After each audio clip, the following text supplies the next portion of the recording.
E aí pessoal, tudo bem com vocês? Meu nome é Rodrigo e vou trabalhar com a disciplina de Humanas de vocês do terceiro ano. E a gente vai fazer esse vídeo aqui falando um pouco sobre português.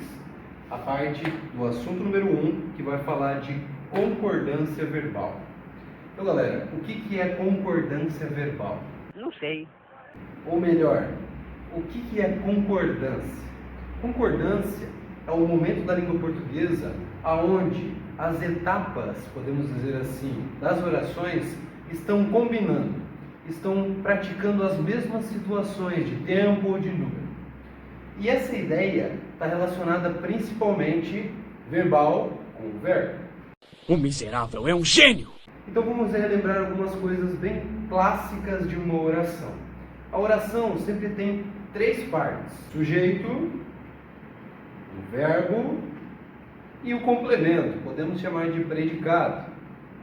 E independente da condição contextual, mesmo que existam exceções na língua portuguesa, essas são as condições clássicas de uma frase.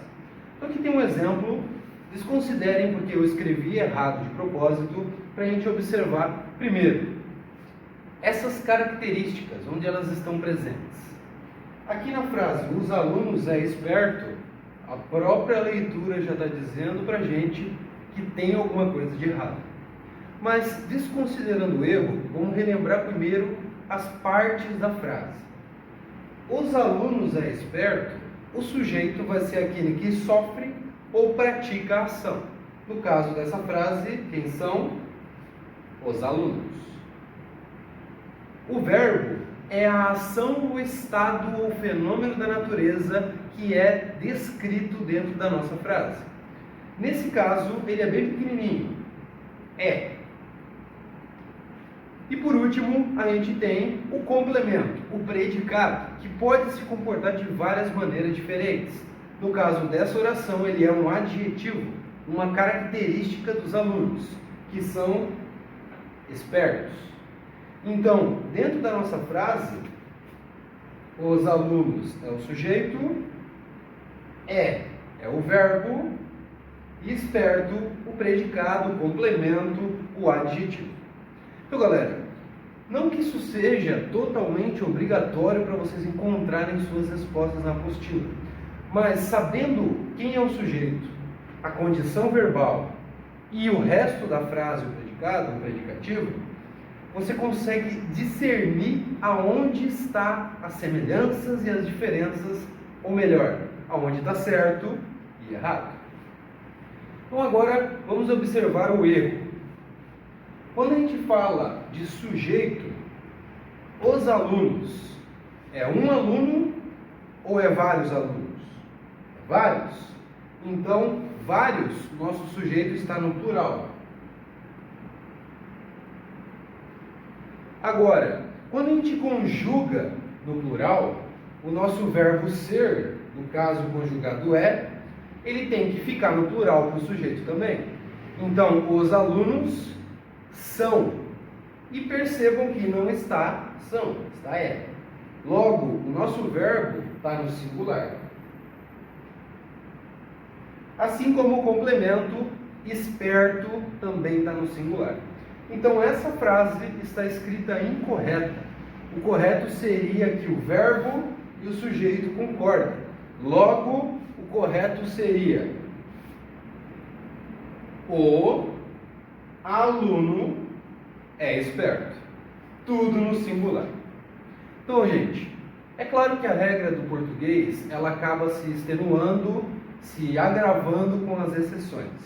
Mas eu vou dar uma dica para vocês. No final, a concordância meio que vai ser ou está tudo no singular ou está tudo no plural. Certo? Uau! Vamos ver mais alguns exemplos. Nós é amigo. Nós é, está conjugado errado. Nós somos amigos. E por quê? Porque nós, o sujeito, é a primeira pessoa do plural. Logo, o verbo e complemento devem estar no plural também. João e Maria é casado. Aqui tem um detalhe que vocês têm que cuidar um pouquinho. Em condições de sujeito composto, existe uma exceção, mas a gente pode substituir a exceção pela regra geral, percebendo uma característica bem interessante. Aqui só tem um João, aqui só tem uma Maria, mas são duas pessoas. Dois é plural. Logo, João e Maria são casados. Última relevância, quando temos sujeito composto e esse composto é de gêneros diferentes, masculino e feminino, sempre que for para o plural, vai ficar no plural masculino, certo? Então, João e Maria, plural, são casados, tudo no plural. Mais uma vez. Outra vez? Os animais às vezes é perigoso. Então, ou às vezes aqui está enchendo o saco para tentar confundir a necessidade do verbo e complemento junto com o sujeito. Por que eu digo isso? Porque se vocês identificar quem é o sujeito, é mais fácil saber se ele está no singular ou não. Se vocês perceberem aqui, os animais são vários, então, plural. Logo, a condição verbal não complementa junto com a condição do sujeito. Então, o correto seria como? Os animais são perigosos. Então, galera, a ideia da regra geral é essa. Basicamente, de uma forma simplificada, se o verbo vai buscar concordância, ou é tudo no singular, ou é tudo no plural. Vamos ver a próxima regra. Outra regra de concordância verbal que é muito importante lembrarmos é uma parte de exceção que envolve o verbo haver e o verbo fazer. Eles são exceção porque eles vão roubar, podemos dizer assim, aquela condição da regra geral, plural, plural, singular, singular, nas relações entre o verbo e o complemento. Isso porque o verbo haver e o verbo fazer, em determinadas condições, eles não vão implicar a conjugação verbal. Eles não vão aceitar uma voz dentro das condições de conjugação. O que isso quer dizer? Quando a gente tem o verbo geralmente é passível de ser conjugado na primeira, na segunda, na terceira pessoa. Por exemplo, o verbo ser, eu sou, tu és, ele é. Agora, o verbo haver e o verbo fazer, em uma situação específica, não aceitam essa conjugação. A gente diz que eles são impessoais. Então, em determinada condição, que é em relação ao verbo haver, a referência de existir ou a referência de tempo na frase, ele vai ficar no singular da terceira pessoa. Ou seja, ele sempre vai permanecer da mesma maneira. A mesma coisa vai acontecer para o verbo fazer. Quando a gente fala de referência relativa ao verbo, o verbo fazer, também referido ao tempo, não vai ser conjugado. Vamos olhar para ver como é que isso funciona direito. É mais fácil perceber pelo nosso exemplo. Tem 4 exemplos, 2 com o verbo fazer e 2 com o verbo haver. Como é que vai funcionar essa ideia? Eu escrevi errado de propósito para a gente perceber por que está errado. Então, galera, na primeira frase diz assim: haviam dias que partiu. Vamos ao primeiro macete. Se aparecer o verbo haver ou o verbo fazer, lembre-se de procurar primeiro o tempo. Como assim o tempo? Horas, dias, minutos, décadas, qualquer referência ao tempo. Percebam que na primeira frase tem essa referência aqui, ó, dias. Então, essa frase está referindo ao tempo de alguém que partiu. Se isso acontece com o verbo haver, ele não pode aceitar a conjugação por ser impessoal. Então, no plural, não pode. Eu posso dizer que há dias que partiu. Ou seja, a gente vai deixar o verbo haver no singular da terceira pessoa. Então, galera, primeiro macete, apareceu o verbo haver, procura o tempo. Se não tiver tempo nessa frase, como é que a gente vai saber se o verbo haver pode conjugar ou não? Esse é o segundo sentido do verbo em relação a essa exceção de concordância. Se o verbo haver tiver um sentido de existência, ele também é impessoal. Como assim existência? Percebam essa frase. Buscaram soluções, pois haviam problemas. Se eu trocar o verbo haver pelo verbo existir e encaixar na frase, o sentido é de existência. Vamos testar. Buscaram soluções, pois existiam problemas. Encaixou? Não encaixou? Então, como o verbo haver tem o mesmo sentido do verbo existir, não é possível conjugar no plural.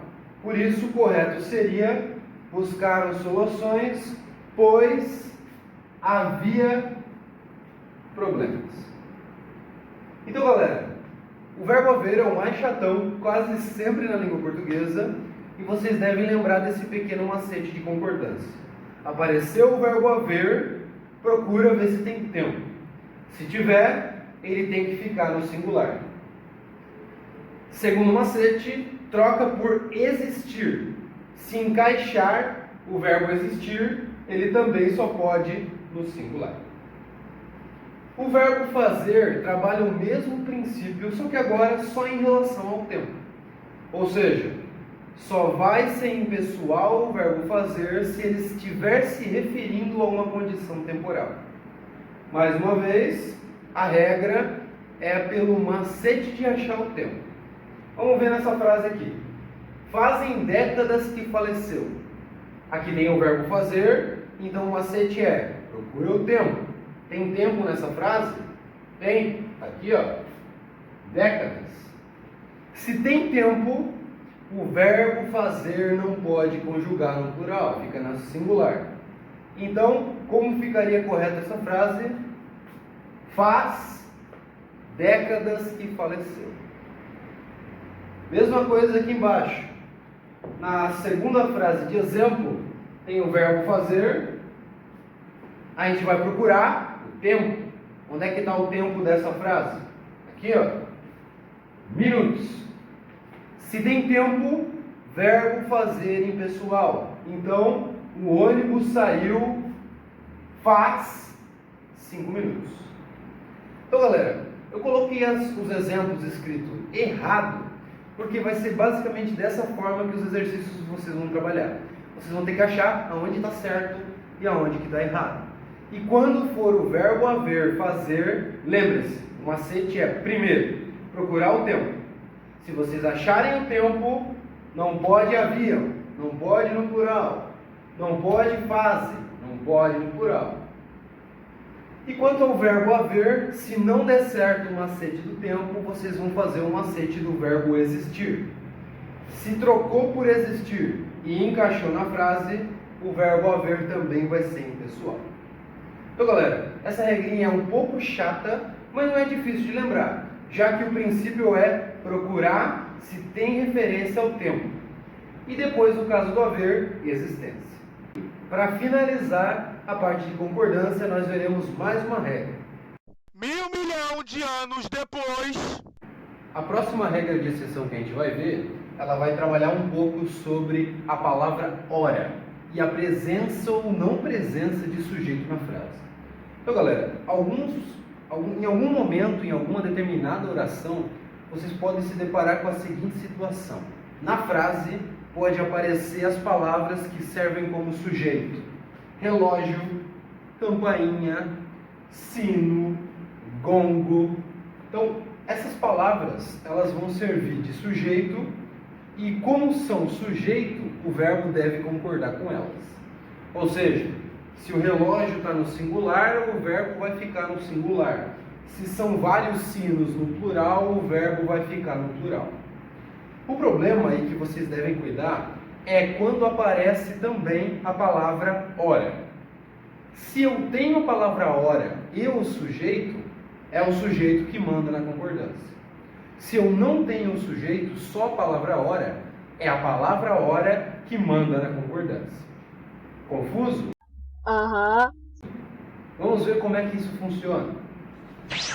Aqui tem alguns exemplos e a gente vai observar as condições da regra. Na primeira frase diz: são no relógio 10 horas. Então, galera, se nós procurarmos aqui, tem a palavra como sujeito relógio. Então, é um relógio ou é vários relógios? É um só, singular. Se o relógio está no singular, a regra diz que o verbo tem que concordar com ele. Logo,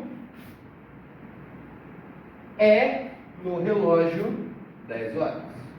Então, o verbo fica no singular para acompanhar o sujeito. Agora vamos ver a segunda frase de exemplo. São 1h30. Procurem na frase vocês encontram se tem algum sujeito relativo a relógio, verbo, sino. Não!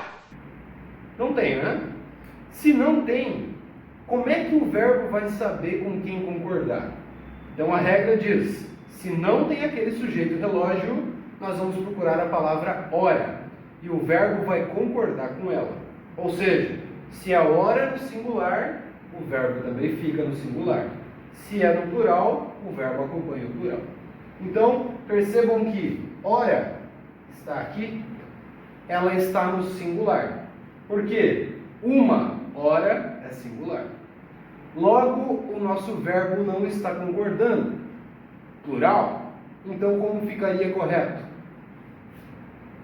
É 1h30 corretamente aplicado. Isso porque o hora está no singular, por isso o verbo acompanha. Ainda é difícil? Então vamos mais uma vez. A terceira frase diz: no sino badalaram 3 horas. Percebam que nesta frase o sujeito seria presente como sino. Então, sino é um sino, logo singular. Por isso o verbo badalaram está incorreto. Ele não está concordando com o sujeito. O correto seria: no sino badalou 3 horas. Então, galera, sempre que nós nos depararmos com essa condição que existe a palavra hora, o segredo é procurar o sujeito. Se tiver lá um relógio, um sino, uma campainha, é essa palavra que vai servir de base para a concordância, no singular ou no plural, geralmente. Se ela não existir, quem vai mandar na concordância do número é a palavra hora. E é possível ver mais uma vez isso aqui na última frase de exemplo. Observe, ouvimos que agora é 2 horas. Nós encontramos aqui a palavra relógio, ou sino, ou campainha, ou melhor, o sujeito aplicado ao tempo? Não.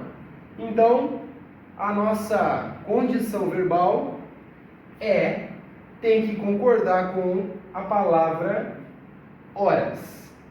Horas é plural, 2. Então, ouvimos que agora são 2 horas. Ah, agora eu entendi! Então, galera, essa regrinha de exceção aqui, ela vai trabalhar com o sujeito e a palavra hora. Tome cuidado, porque pode causar um pouco de confusão. E finalizando aí, lá na apostila, tem muitas outras regras, mas no final, se vocês conseguirem perceber que a regra geral, sujeito no plural, verbo no plural, sujeito no singular, verbo no singular, ela é praticamente aplicável em todas as exceções, só com pequenos detalhes. Então, gente, essa é a primeira aula no qual a gente falou aí de concordância verbal e as 3 regrinhas que mais importam.